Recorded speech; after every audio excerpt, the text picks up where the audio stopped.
You're listening to the RFP Success Show with 8-time author, speaker, and CEO of the RFP Success Company, Lisa REHUREK. Tune in each episode to learn what today's capture and RFP teams are doing to increase their win percentages by up to 20, 30, and even 50%, and meet the industry trailblazers that are getting it right. Let's get started. Hello, everybody, and welcome to the RFP Success Show podcast. I am Lisa REHUREK, founder and CEO of the RFP Success Company and your host for today. I'd like to introduce you to our guest for today's episode, where we're going to be talking about the GovCon Acquisition Cube. And Kevin JANS, who is President of Skyway Acquisition, is our guest. Kevin, welcome to the show. Thank you. It is great to be here. Thanks for inviting me. Yeah, I'm so excited to have this conversation. He's got really extensive experience in acquisition, and we were just having a conversation for the last 10 minutes or so before we hit the record button, and he has got a lot of really great information for you all around acquisition. So let's just dive right in, Kevin. Well, before we dive right in, I actually want to ask you to just tell our listeners a little bit more about yourself, your background, where you come from, and why are you talking about acquisition? So I was a contracting officer with the Department of Defense and also a Special Operations Command. And I hit a point in my career where I realized that there were a lot of things that I thought industry knew that they didn't know. And so long story short, I started my company with a 4-year-old and a 6-year-old and pulled the plug out of being a contracting officer. And with the concept of being a bridge between government and industry, which is why we're named after the Skyway Bridge down here in Tampa Bay.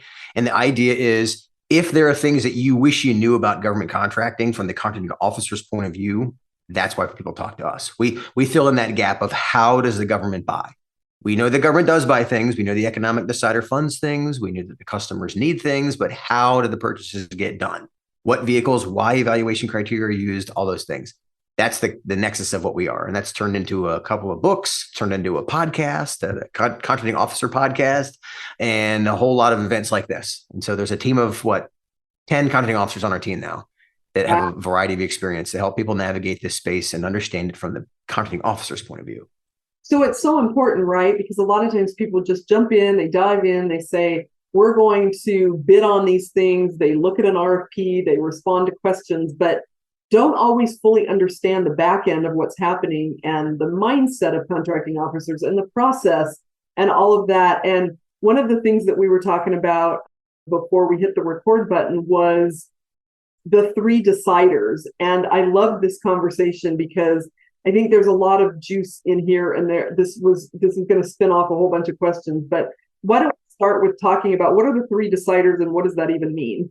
So the concept came about, 6 years ago or something. It's in podcast 118, episode 118 of our podcast. And the basic idea is that there are 3 groups of people in every purchase, right? And so there's the economic decider, there's the customer, and there's the contracting officer in government speak.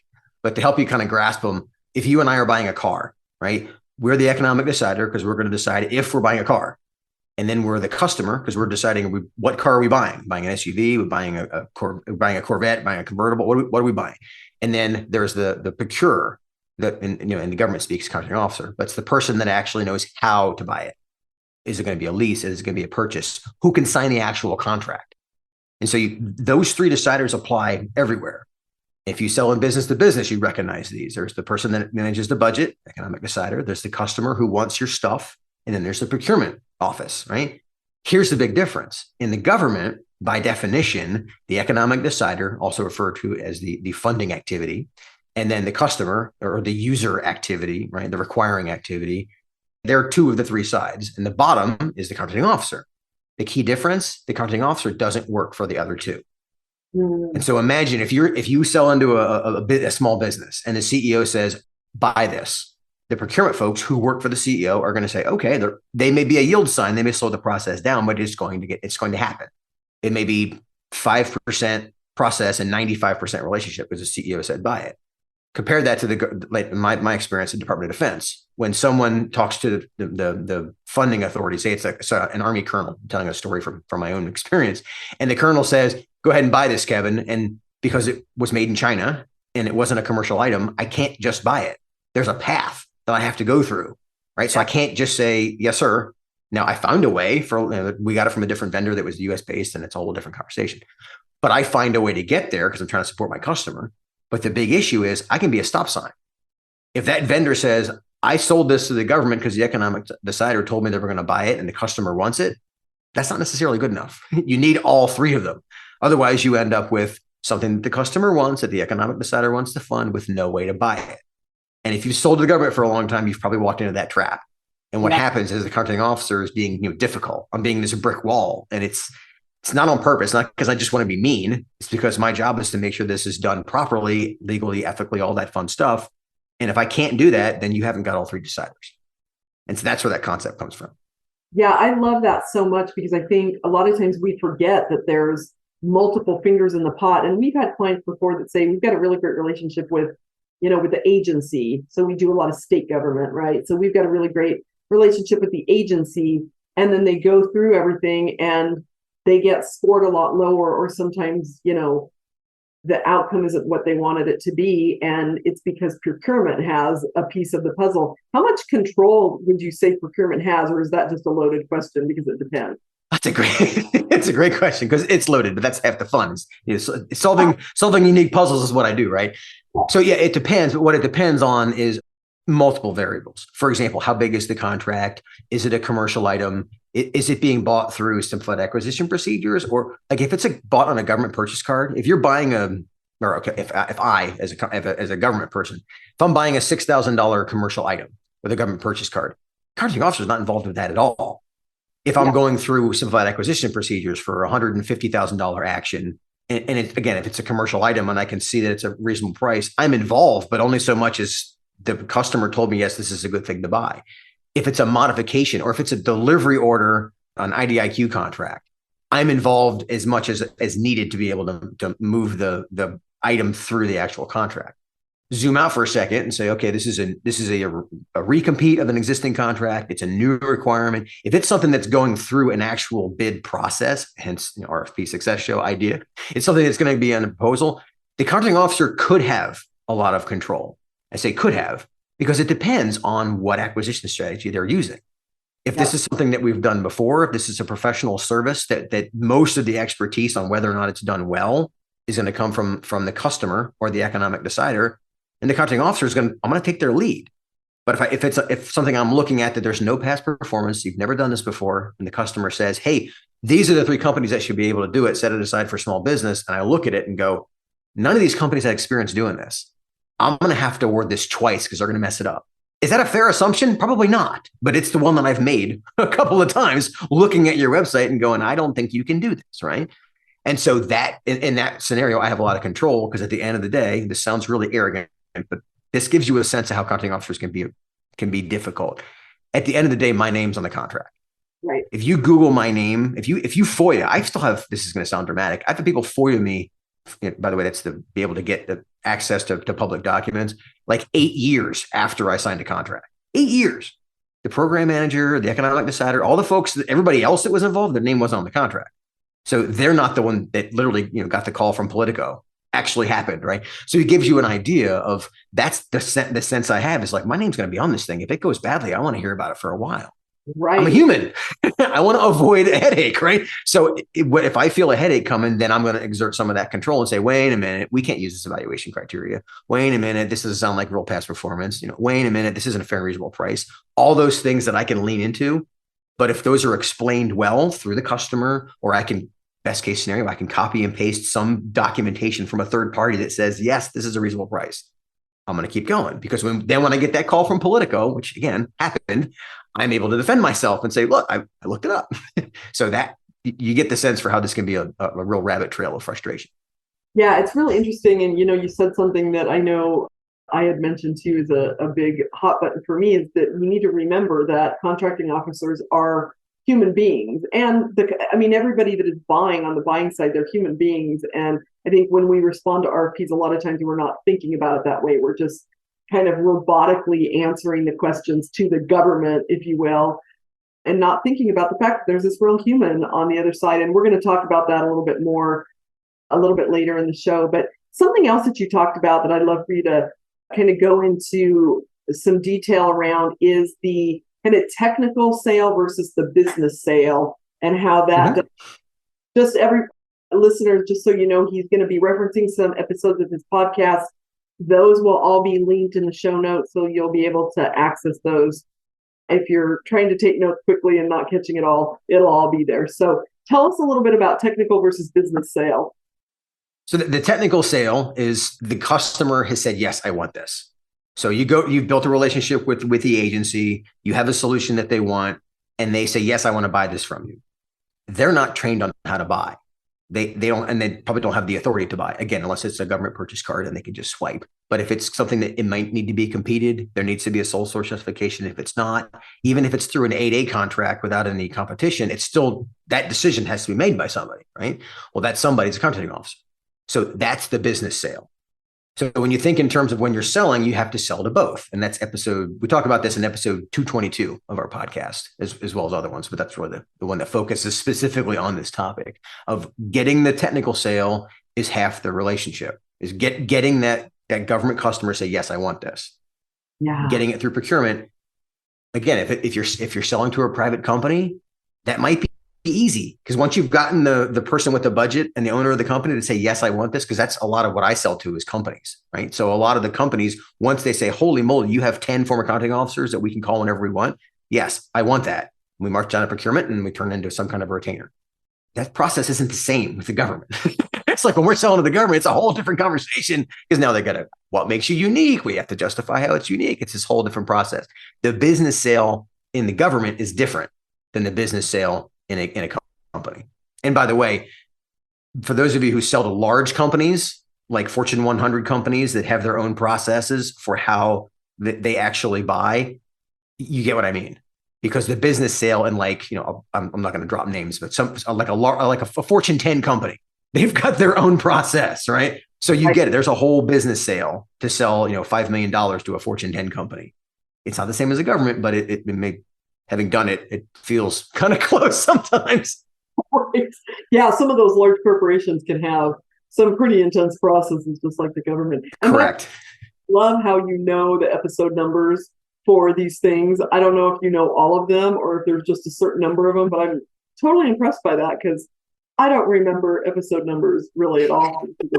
It's something we picked up over the years from I like to have, we call them podcast feedback calls with our listeners, because otherwise this is all one way. I have no idea what they're doing with it, right? That was one of the things that they've told us, is they like it because we have I think episode 398 just came out. So there's almost 400 of them. Wow. Huge spider web of content, right? And so to be able to say, oh, listen to this one, and listen, like the one about the 99 is called the mid-sized government contractor. That doesn't exist. There's no such thing. There's either small or large. But the idea is, like, when you're stuck in that middle, what does it feel like, right? Well, I remember these numbers because people have asked about them, and because I've been just covering them for so long. I'm like Rain Man. They just pop out of my head now. You are like Rain Man. I love it. Okay, so what would you say is the biggest mistake that most vendors make when they're bidding on government contracts? So again, a loaded question. I like that. To me, the biggest mistake is not knowing your client as well. It seems obvious, right? Well, if you have a relationship, you know them. But when you're bidding on the contract, you need to know the simple things, obviously, like what is the requirement? Like, you can meet that, right? But the language that they use, like, why do they pick those evaluation criteria? Are those evaluation criteria even, like, are they negotiable? One of the biggest mistakes I think people make is they just respond to an RFP versus knowing that it's coming and thinking about what's happening. And so look, and I'm going to give you another big podcast topic. We created the acquisition time zones, the concept of, I don't know, 8 years ago. It's in episode 3, right? That's how long ago we've been talking about the acquisition time zones. There's 4 zones. And so it's a metaphor for time zones, help people understand it. But there's a requirement zone, then a market research zone, and then the RFP zone, then there's a selection zone. And what happens is, so to help you kind of understand just what they sound like, requirement is where the government's coming up with the requirement. Market research is where the government's doing some market research, and the contracting officer is effectively deciding, how are we going to buy this? Okay. Small business set aside. Are we going to put it on an existing contract? Is it sole source? Is it a letter contract? I mean, there's, I joke about the fact that it's great being a contracting officer because you have a million options. It's also maddening because you have a million options. There's so many different ways to buy from folks. So to be able to shrink it down to what are the key ones we're going to make. Once we decide that, then the thick black line of the RFP release, like when all of a sudden the government goes quiet and all the rules change, right? That's the beginning of the RFP zone. I tell people this because if you first time that you hear about something is when the RFP drops. There's literally two zones, the requirement zone and the market research zone, that happened before it even showed up. So it's one thing to say, well, you're late. Well, that's how late you are. It's like, we've been talking about this for a while, right? And so at the end of the RFP zone, the next zone is the selection zone. And that's where the government actually decides who's going to win. And the way we phrase this is that's when the government reveals who's going to win.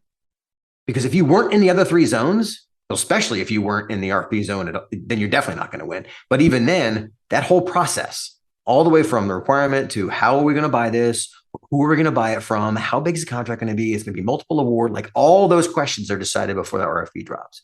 And a lot of folks will say, well, yeah, but you can respond to the RFP and ask them to change it. You can, but remember, I'm a human. It's like, why would I want to go to get something set aside as okay, how about this? To get something set aside as not small business, I have to do like special forms. I have to get that approved by the small business director in my particular agency. So when you come in after the RFP, say, hey, I'm a small business, I could do this. And you're asking me to go backwards. It's like to go back and like unravel all those decisions. Should I do that? Sure. I'm a human. I need to get this work done. My customer is yelling at me going, hey, where's my stuff? Am I likely to do that? So being aware of those zones is a critical piece. That's one of the, back to the original question, what are the mistakes that we see? That's a big one, is that it's one thing to feel like I should know about this RFP before it drops. It's another thing to know why that is. Because all the decisions that came up to what that RFP looks like, we had an episode, which you got me now, I can't remember the name for it. It's 300 something, but it's called Where Do RFPs Come From? And the idea is that I write the RFP based on some requirement that I get from the customer. If it's a new technology or some new solution, that customer probably got it from somebody in industry. Right. Which means that when you see the RFP, all of those conversations happen before you even got it. With your competitor. Exactly. Yeah. I love that so much. I really love those acquisition zones because to me, it almost painted this picture, because we preach this all the time. Like, if you're bidding cold, meaning you have had no involvement and no knowledge, and you just get this exciting RFP that comes across your plate and you're like, oh my God, we could win a $2 million contract. Let's go for it. You have like less than a 5% chance of winning. I mean, it's just brutal, because you can't write. All you can do is answer the requirements, which is just a baseline, right? And I don't think you can do anything to build trust, to really showcase what you're about. And also the buyer doesn't know you at all. So we preach it all the time. So I love those acquisition zones that painted kind of a picture in my mind, like you've missed half the process. Yeah. And now you have zero say in anything, because now it's the blackout period. So yeah, and we see such value in the acquisition time zones that they're actually a registered trademark of us, not because we're trying to be selfish, but because people thought they were in the FAR. Yeah. They thought they were like this government concept. I'm like, this concept is such a big deal that I want you to share it. Like, the idea is that help people understand these time zones matter, because like you said, if they show up, you can bid, you can even be compliant. Right. But that's not the goal. The goal is to win the contract. Right. And it's a lot of wasted time and resources. We see it all the time. Companies will be like, we're only winning like 10% of the bids that we do. Okay, well, let's dig into your process for responding. And they're like, well, we get all these bids and we just respond. And we're like, we're just throwing darts. Yeah, you're just throwing darts. It's crazy. I want to have a conversation about budgets. Again, I know I'm going to say this for every question. It's a loaded question, I know. But when a vendor is, wanting to bid, and maybe they are in the front end of the acquisition time zones, how do they learn more about what the budget might be for that particular purchase? Is there a way for them to learn more about what the budget might be? Couple ways.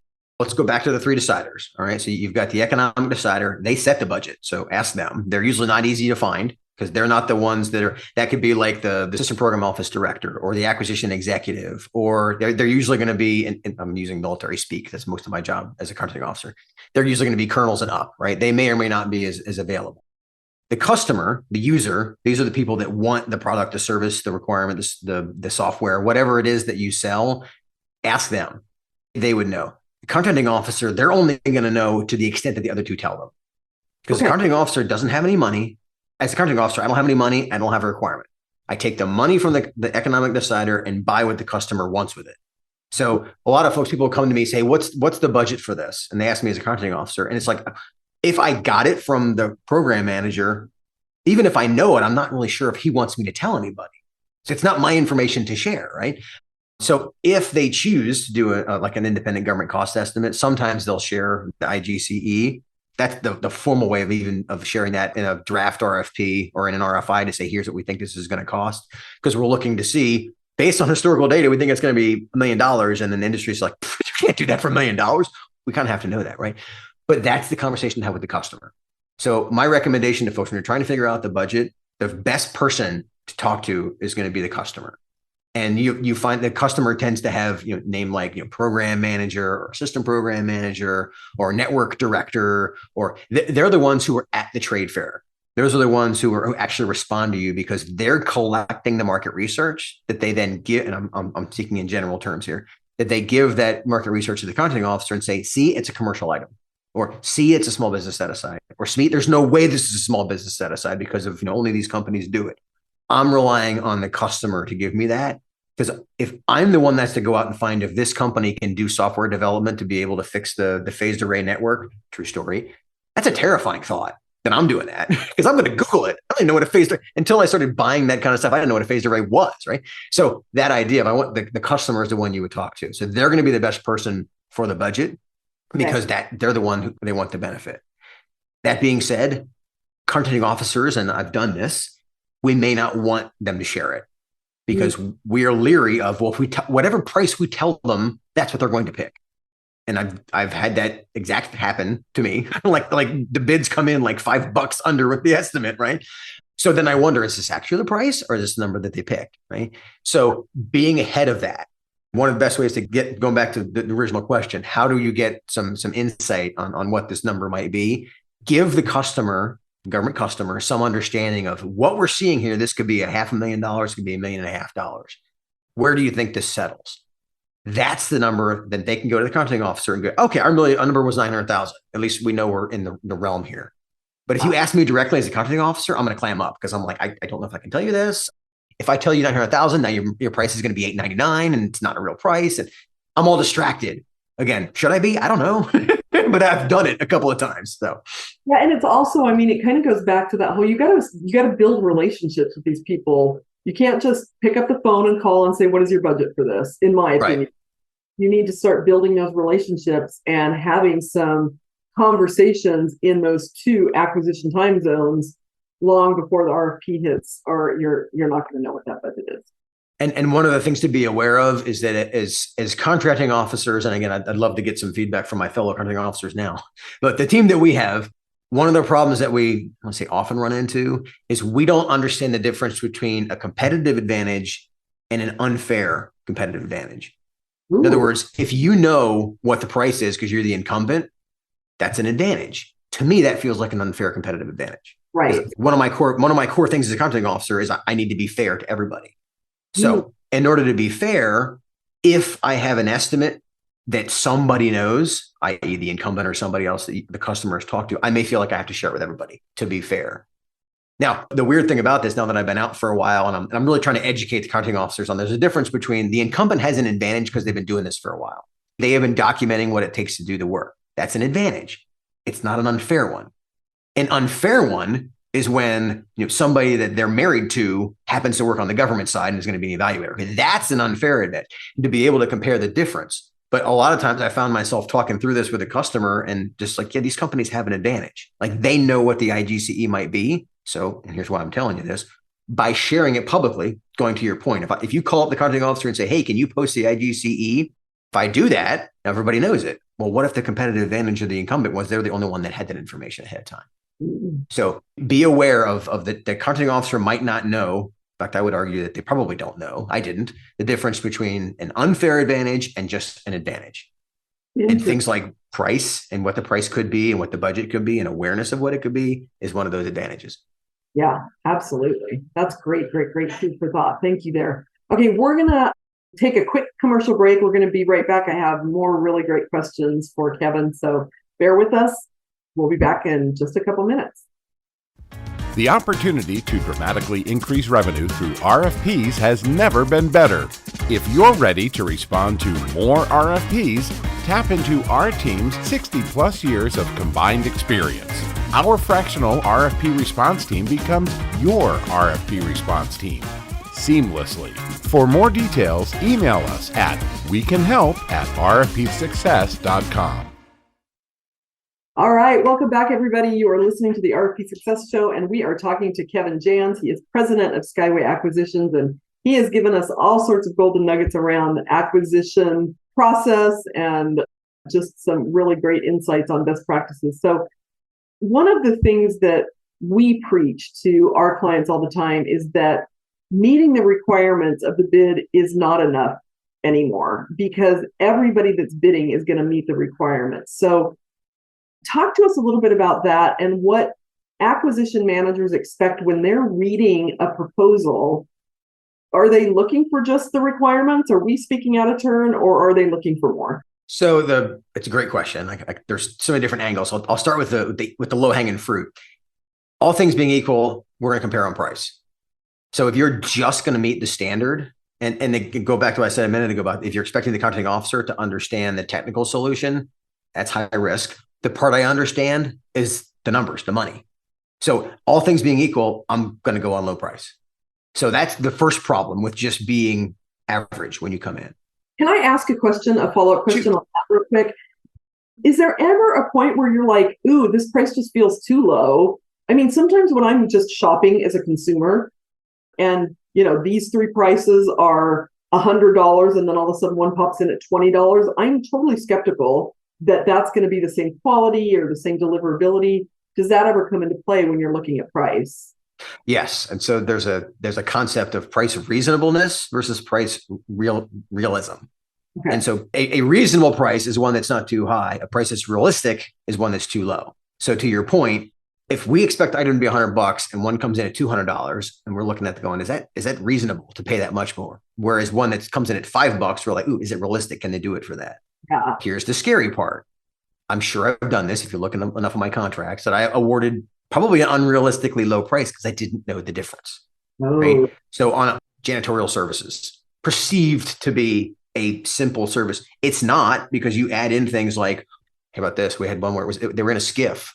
You know how hard it is to get janitors to clean a skiff, a secure facility. It's a whole different conversation, right? So there's all these processes that come into the conversation that you don't want to go on low price. Well, if I'm the contracting officer looking at this and I can't tell why that's a big deal or how hard those people are to get, or how, like we had one where the facility, it was more, they were maintaining the network. The facility was like way in the middle of nowhere up in the northern tier of the US. It was kind of one of those missile defense kind of things.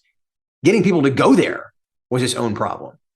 And so that's why we don't want to shop on low price, because if we shop on low price, we're going to get people who will show up like once a week versus people that are willing to move there. If I just look at price, I don't see all that. I need the customer to tell me, I don't want people who are just going to drop in. I want people that are willing to move there and they're paid handsomely to do so, right? So those are the kind of things that it can be very easy if I don't have context. We talk about this in the podcast constantly. The pricing especially needs some context. But that's often what's missing on both sides of government and industry, thinking that things take too long. We don't have context. Thinking that things are too expensive, too cheap. We don't have context. So to your point, that $5 item may have been a realistic price once we figured out, it's because it's, made out of plastic. It's lighter. It's easier to manufacture. I mean, there are things now we pay 1% what we used to pay for them. But it's not just because we're cheap. It's because the technology changed. We have context. So that, again, realism versus reasonableness. Then we have a podcast on that. Though I don't know the number. Sorry. I got you twice now. That's right. The Rand Man skills are dropping. Okay. Thank you for that little rabbit hole I wanted to go down. So anything else on the kind of what acquisition managers expect? Yeah. So back to the idea of if we're just shopping on price because everything looks equal. So the two things I would focus on. One, again, make sure you know the agency. Use their language, the things that mean more to them than just price. Is it security? Is it longevity? Is it stability? Is like what is the mission of that agency? Because if you're coming in on low price, granted, you could win, right? But oftentimes the customer, when they look at your proposal and say they're just lower price, and we talk about this in actually we just did an episode about red team reviews. And one of the things we look for in a red team review, when we do red team reviews for our clients, as a bunch of contracting officers, we look at their proposal. Is it all icing and no cake? Yeah. And a lot of times one of the examples of being icing without cake is you claim to be able to do this for a lot less, but then we look through what you actually are doing. And yeah, because you've got somebody with no experience, you don't know if you actually can do this. Like there's all these things that like sound really good, cheaper, sounds good until it doesn't work. Or, hey, we have lots of experience in this agency. That's not the same as experience doing the actual work, right? So you can get very distracted there. So make sure that your language matches what they're looking for with what they expect to hear. And let me give you an example. The term proliferation. That was a word that just popped off the page. I was doing a red team review for one of our clients, and they used that word. And I'm like, you can't use that word in this context. Because what I hear as somebody who used to work on missile defense contracts for the Air Force, when I see the word proliferation, I'm thinking about nuclear war and North Korea, all these other distractions. And what they were talking about is it was network proliferation in a good way. I'm like, that word doesn't mean a good thing. Let's find a different word, right? In this context. Now, there are industries where proliferations are totally appropriate, right? Where you have the network effect and all the happy stuff. But that's what I mean. Like that little word just popped off the page for me. I'm like, let's find a different word. let's say expand. It's just easier in context here, right? So that's first thing. As far as making sure that you're giving them more than they expect. Second thing is past performance. As a contracting officer, that's usually the area that I'm going to focus after price. But past performance, I need to be able to say, can you do this? Do I have to award this contract again because you're not going to be able to do it? Well, the best way to be able to tell that is how well have you done it in the past? Like what experience do you have doing this? And again, being able to say, we've done it for your agency in this way. Here are some examples of people we've done it for. That kind of specificity versus, oh yeah, we've done stuff like this. Here's mine. I think it's episode number 97. It's called Staffing is Not Just Staffing.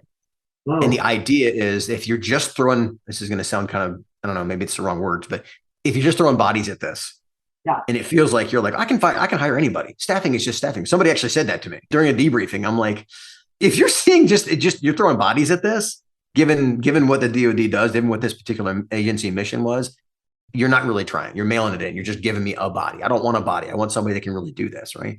That's an example of what does your past performance show that you can really do this well? And you're not just going to be able to say, oh, well, we can recruit somebody for this versus the software developer that knows our system and can actually come in and believes in our mission because, for example, he's a veteran who used to work, somewhere else in the DoD doing this kind of work. So those are the kind of things that can get you above the standard. And then the last thing I'll say is make sure you understand the evaluation criteria. One of the things, again, it's one of the values of bidding with government contracts is the evaluation criteria are known. Unlike on the commercial side where the CEO can come in and say, I don't like that company. And, all of a sudden you lost. You're like, what happened, right? Extreme, but you get the point. Well, on the government side, the evaluation criteria are known. And so you know what they're looking for, what you can be judged on and make sure you understand them. And if they're fuzzy, ask, or full disclosure, call us and ask us. That's what we do. We help people understand, like, what does this mean? And how do I ask a question to get this evaluation criteria clarified without giving away my strategy? Like those are down to the we call it ground level details. We focus on being at the ground level with our clients. And that's the kind of stuff comes up a lot is not clearly understanding what the evaluation criteria are. And then when you lose because you didn't build in that specific area, you can't be surprised, but really what it comes down to as a contracting officer, it's like, I told you this was the evaluation criteria. I can't award based on that. It's shocking how many of our people come to us and they don't really pay attention to the evaluation criteria at all. They're so focused on the scope of work and the specific questions that sometimes literally just completely forget to even look at the evaluation criteria. And I'm like, right. It seems so obvious, but it's also, there's a lot going on if you're not a seasoned proposal team that really you're doing, there is a lot going on. So as a contracting officer, as a former contracting officer, what are some things that you and contracting officers that are most fearful of when selecting a new vendor? Doing it twice. That's probably the biggest one. So Steve Lucinetti is one of our contracting officers, and he's retired Navy contracting officer. And the way he describes it is It's a one-to-many strategy during the acquisition time zones when we're trying to decide who we're going to award the contract to. Once we've awarded the contract, the joke he says is, now we're kind of married. Like now we're working together to meet the mission. In fact, the acquisition time zones are the first 4 zones. The execution time zones are after. That's one of the podcasts. That's episode 372. The execution time zones are about after you've gotten the contract. But to your point, that's why I'm afraid of doing this twice. Is whoever I award this contract to, we're going to be living together solving this problem. Yeah. And I talk a lot about not being a high maintenance contractor. And that's what I'm afraid of as a contracting officer. And a high maintenance contractor is somebody who wants to mod their way to health. They want to, what do they call that? Where they green the contract and they bring in like newer and newer people. And by like year 3, we got these junior folks who don't know what they're doing, right? And I can see that coming because you didn't escalate your rates or things like that, right? Or you don't necessarily, like you don't have a contracts manager. Like you don't know how, this may sound crazy, but the number of times we had to help people submit their invoices is that does not shocking. And again, one of the benefits of working with the government, there's only a few payment systems. There's is it IIF and then there's WAF. Those are the 2 big ones, right? Whereas if you're selling to, like when we have, I don't know, probably 70 different clients, right? Most of them use QuickBooks, but a lot of them have their own systems that we have to learn. So from that perspective, it shocks us when people come in and say, well, I don't know how to use wider workflow. Like, how'd you get paid before? Well, it could be because they were a subcontractor before. I mean, there's a nuance to it. But my expectation is you know that stuff, or you know somebody to call, which again, we can help with that too. But the idea is knowing these things ahead of time so you're not a high maintenance contract. That's what I'm afraid of. So one is, can you do the work? Do you have the actual ability to deliver for the customer, the government customer? Then do you have the ability to manage the contract afterwards? Those are the things that I'm afraid of. And I can see those in your proposal and in your past performance. Those are they'll pop off the page if you've got, like, I'll give you an example. You'll often see for in a solicitation, one of the evaluation criteria will be subcontract management. Yep. If it's a small business set aside, especially, we're saying, okay, the assumption is you've been a subcontractor for a long time. You're a small company. Now this is a small business set aside with, I don't know, say it's got 100 FTEs. It's a pretty big one. It's probably going to be one of your first ones. You're probably going to have subs. In fact, I expect you're going to have subcontractors, right? Show me you can manage them. Because if you can't, raising my hand, I awarded a contract without subcontract management being an evaluation criteria. And wow, that was a high maintenance contract. Wow. Because their sub, who was a large business, was calling us going, why am I not getting paid? And I'm like, I don't know. I awarded the contract to this company. I'm like, I'm a GS9 swimming in my own stupidity, right? Or swimming in my own inexperience. Let's say it that way. Yeah, but that idea of once you learn that, you don't want to go through that experience again. It's interesting because you said something earlier, and I can't remember if this was on recording or off recording, but you said, and it kind of goes back to this whole idea of you being humans, right? Is that you don't want to have mud on your face. Like you do something, and not only is it a lot of work for you if it's a high maintenance client, but it also sometimes can make the contracting officer look bad, right? I have stories of if you Google me deep enough, you'll find articles that people have pulled FOIA requests about me, and my name's on the contract. And not because Kevin's awesome, because that's what the contracting officer does. Like your name is on the contract, right? And so if it's a larger contract and it's been protested, fair or not, my assumption is I screwed this up, and I'm the one whose name shows up on here. I want to avoid that because I'm a human. I don't like getting egg thrown at me, right? I don't like protests. I don't like being the one that gets called before the judge, all that kind of stuff.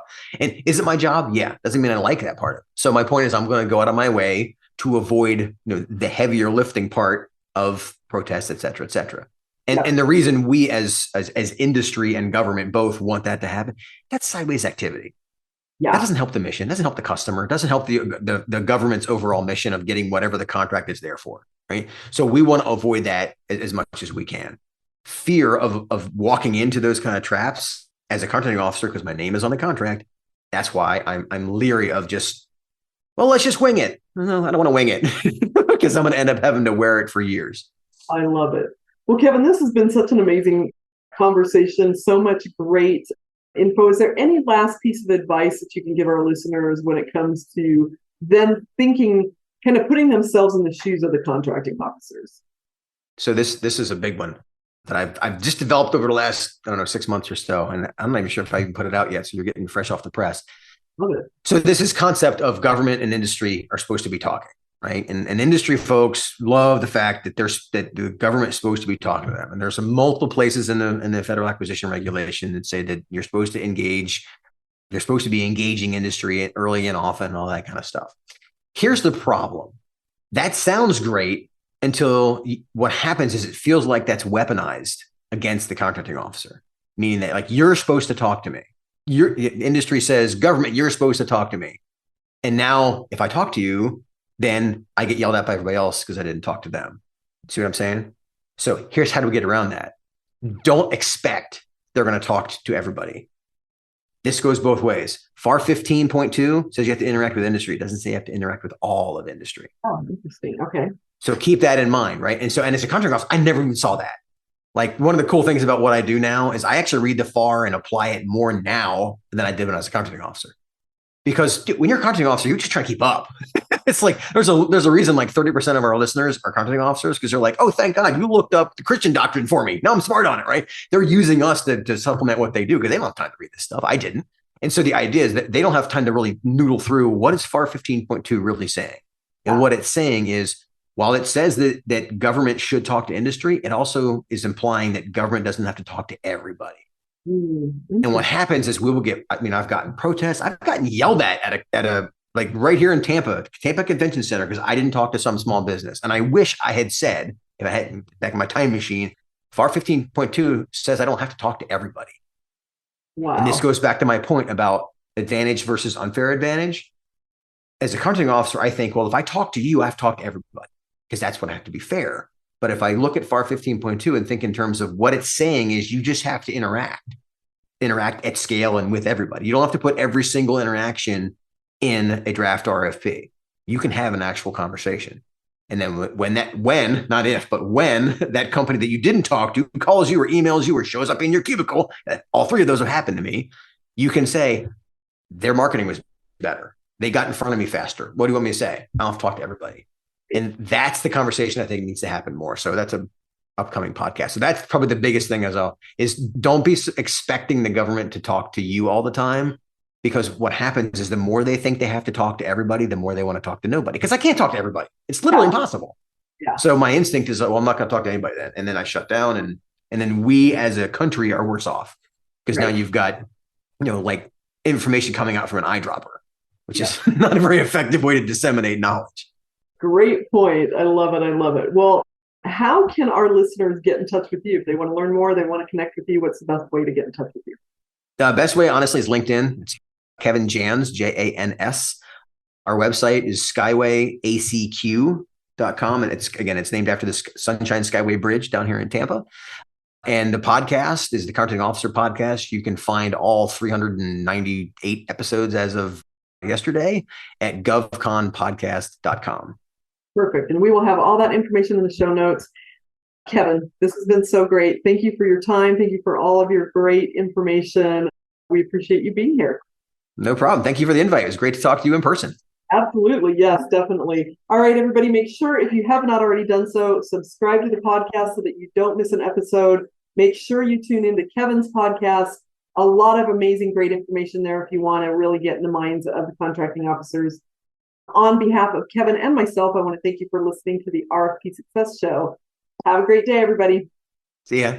This has been another episode of the RFP Success Show with Lisa REHUREK, 8-time author, speaker, and CEO of the RFP Success Company. Thank you for joining us. If you have feedback on today's episode, email us at podcast@rfpsuccess.com. No matter your business size, industry, if you have an in-house RFP team, or need outside support, the RFP Success Company helps increase RFP win ratios by 10, 20, and even 50%. Learn more at the rfpsuccesscompany.com.